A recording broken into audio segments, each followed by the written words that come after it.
Have you started the year with the thought that you're going to save more in this particular year because you want to attain a level of financial freedom and independence you didn't have in the previous year?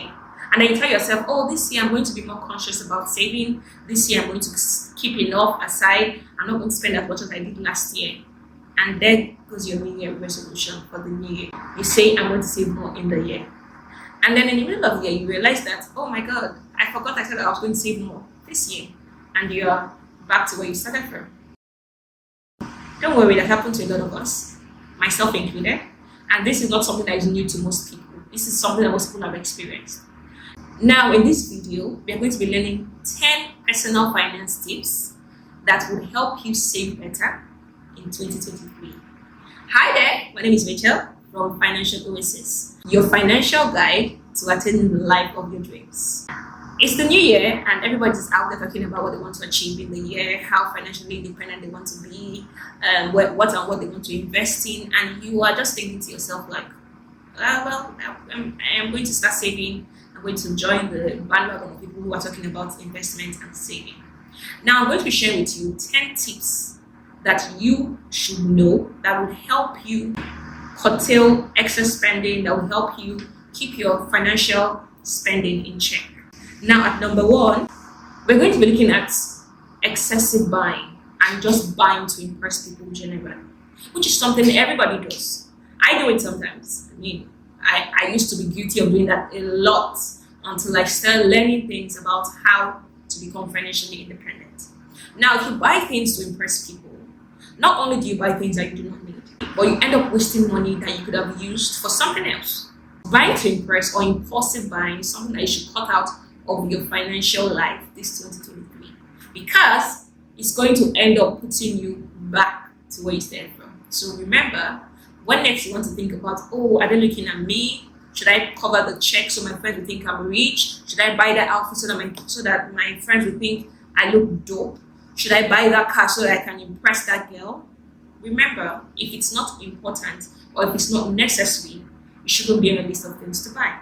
At number 2, I would say you should know that millionaires are very frugal people. As much as we see them online, we see people who are like, they're going on trips, they're buying new cars, they're buying new jewelries, they're going on vacations, and you are like, I want to be like this person.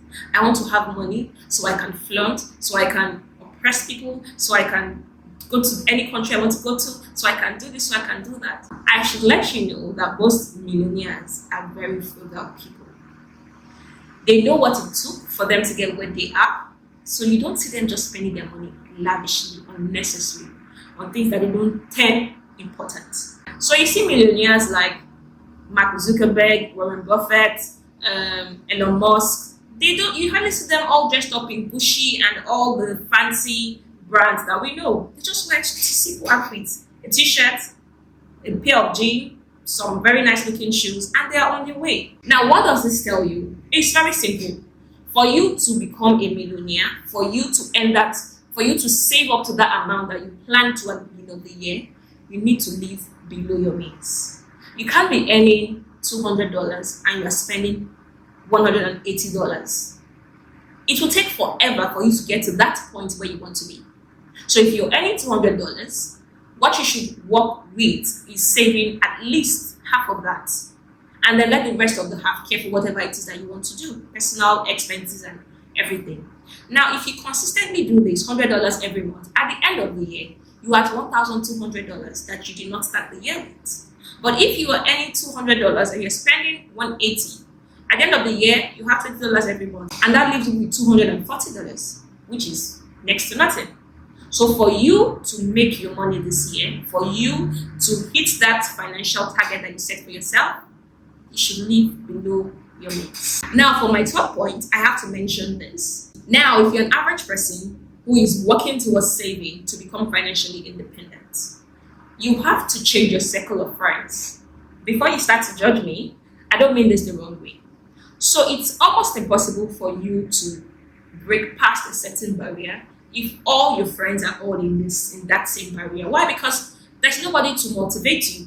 I mean, you sit down, you look at your friend, oh, my friend is earning $500 a month and he's okay, and I'm earning $600 a month. You would even start to feel feel like you are doing better than your friend. So for you to become financially independent, you need to move around with people who are way above your level. These kind of people will motivate you to want to do more. They will also talk about discussions that ordinarily you would not hear about in the midst of your other average regular friends. So for this year, for you to attain that financial independence, you have to change your circle of friends. Move with people who know better. Move with people who have gotten it, who have done everything possible. Move with people who are going to enlighten you more about financial independence and gaining financial freedom. Move with people who would help you to level up your network. That is what you want to do in 2023. Now, my next point is even more controversial, but you need to hear me out first. At number 4, I would say you should marry for money. Hold on, it's not what you think. So if you are an average person and you are planning on getting married, you're trying to save, you're trying to gain financial freedom, financial independence. So you decide that, okay, every month, if I'm earning $200 in salary, I'm going to save half of that and spend half of that. Now, if you want to get married and you marry a woman who is a spendthrift, somebody who wants to go shopping at every point, somebody who wants to buy the latest hair, somebody who wants to ride the latest car, you are going to have a problem.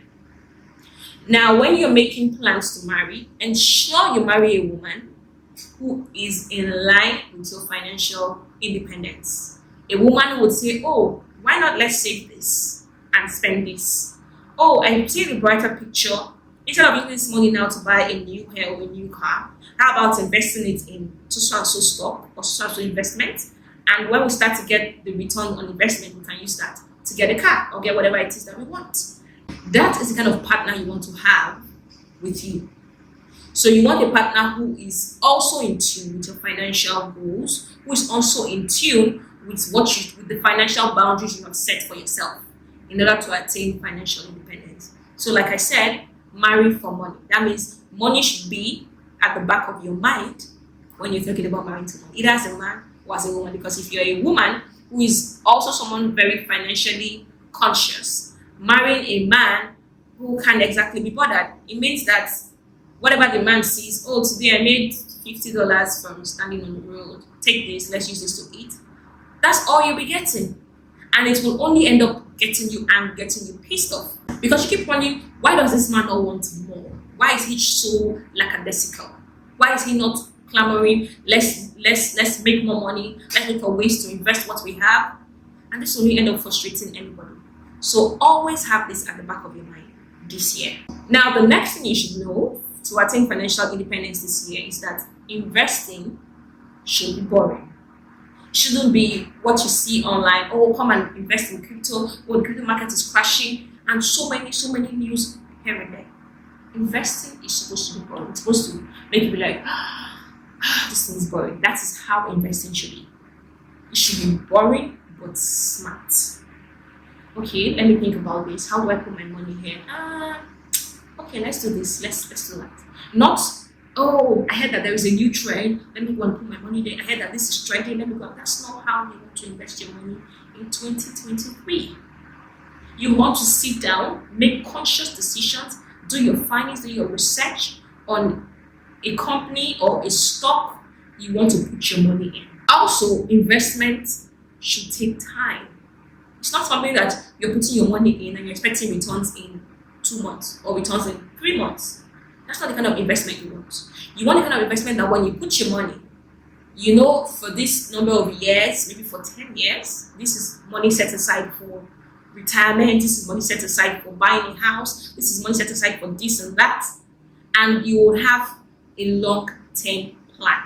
Now, when you're quick to jump into investment, like, oh, I heard that this is the booming one, I heard that this is that, you tend to lose money because the same way it's coming up today, the same way to crash tomorrow. When it comes to investing, you have to be smart. Now, to my next point, you hear people say, oh, I know nothing about investment, it's so difficult, everything they talk about, stock, dividend, this and that, I don't understand it. Investment is not as difficult as people make it sound. It's not as difficult. All you have to do is sit down by yourself, Learn one or two things regarding investment, the terms that are used, and you can make your decisions yourself without having to say, okay, let me pay somebody to help me do it, let me do this, let me do that. Because you've taken the time to educate yourself on what investment is or what investing is. It's not as difficult as people make it sound, trust me. Investment terms, investment generally is not difficult.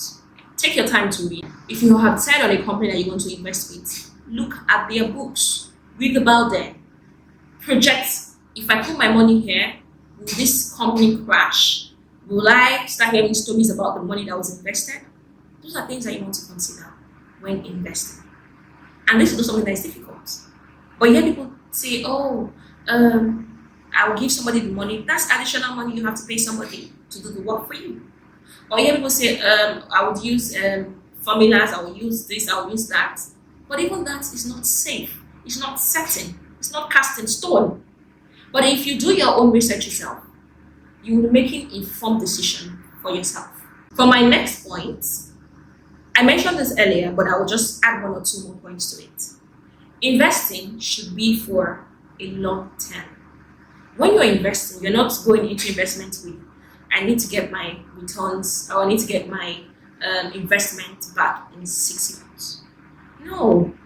When you're investing, invest for long term. Have long term in mind. You're thinking 10 years, 20 years. That is what investment should be. Because if you follow the bandwagon of people who are jumping on this and jumping on that, you end up losing money. You keep having issues with, oh, it crashed today, it crashed tomorrow. And you're like, why did I put my money there? And then you tell yourself, I will not invest again. But then the truth is, you're just investing your money in the wrong things. You are among the people who are looking for fast and quick money. And that's not how investment works. If you want to invest with the mindset of long term. That way, when your returns start to come in and you're keeping the returns, at the end of the 10 years or the 20 years, you have doubled or even tripled the money that you started the investment with. That is what you want to plan for the year. That should be your goal. That should be your aim for 2023. Now, my next point is one that I should emphasize for everyone who is listening and watching this video. Cash is king. So you know how you tell yourself, when I get paid $200, I will keep $100 for investing. What you should also remember is you have to save for emergencies. When emergencies arise, you are not going to be told that, oh, you're going to be having an emergency tomorrow or you're going to be having an emergency next week. Aside saving from investment, another type of saving that you should have in 2023 is saving for emergency. Now, if you don't have money saved for emergency, that will be a problem. Why? Because you start going into your investment, you start telling, oh, please, I want to sell my shares, or please, I want to take out my money, and you have some emergencies. That is not how you want your year to go. So as you're saving for investment, you should also save for emergencies. Out of the $100 you want to keep for investment, you could put 20 aside for emergencies. Or you could even take from the $100 left that you intend to spend. You keep $20 aside for emergency purposes. Now that is how you want to plan your life this year. Save for emergencies because cash is king. You can't have $200 sitting down in an investment and you're sick. You need $200 for something relating to your health. But because you've put all your money in investment, you can't touch it. You can't take it out. Or if you do, you forfeit every other thing that comes with that. You don't want to do that this year. So remember to save for emergencies. Cash is king. Now, my next point, I would say you should spend money on things that are necessary. I'm not saying you should deprive yourself of everything. So you want to eat food today, you want to go to the movies tomorrow, you want to do this and do that, but because you're saving, you now become a boring person. That's not what I am saying.